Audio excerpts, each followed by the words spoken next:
नमस्कार, cook with निशूमध्ये मी निशू तुम्हा सर्वांचं स्वागत करते। आज आपण कुरमुऱ्यांपासून एक कुरकुरीत असा पदार्थ बनवणार आहोत।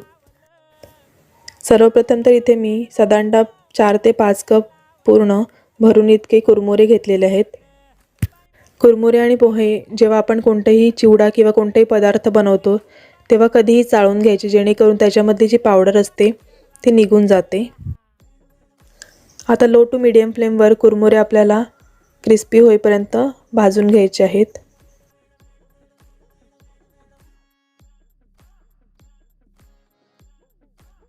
अगदी 4 ते 5 मिनिटांमध्ये कुरमुरे छान क्रिस्पी होतात। तुम्ही ते बघू शकता। इतपत कुरमुरे क्रिस्पी झाले की आपण हे काढून घेऊयात।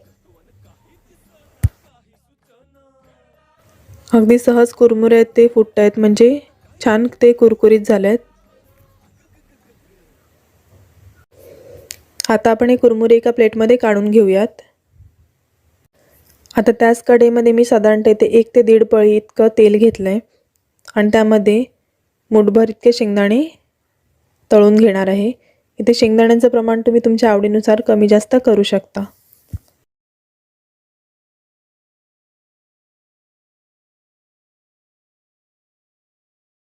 शेंगदाणे छान कुरकुरीत झालेत, आता आपण ते काढून घेऊया। या ठिकाणी तुम्हाला जर का काजू तळून ह्यात घालायचे असेल ते देखील तुम्ही ह्यामध्ये घालू शकता।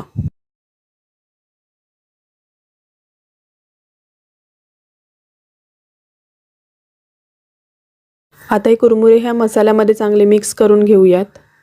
इथे मी गॅस एकदम मंद ठेवलाय आणि सर्व हे साहित्य मिक्स करून घेते।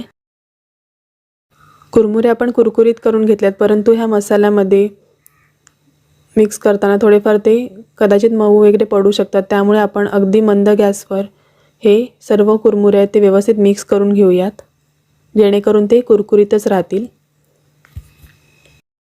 कोणताही बाहेरचा जास्तीचा मसाला न घालता आपण कुरमुऱ्यापासून अगदी कुरकुरीत असा चिवडा तयार केला आहे। तुम्ही ह्याला चिवडा किंवा भडंग देखील बोलू शकता।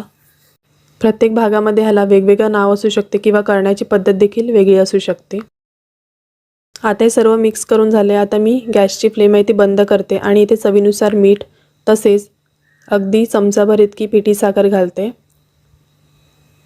तुम्हाला जर का गोडवा जास्त आवडत असेल चिवड्यामध्ये तर तुम्ही जास्त पिठी साखर देखील वापरू शकता।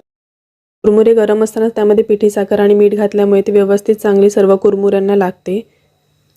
इथे फक्त आपण काश्मीरी लाल मिरची पावडर वापरले। तुम्हाला जर का तिखट हवं असेल तर तुम्ही थोडासा घरगुती मसाला देखील ह्यामध्ये पाव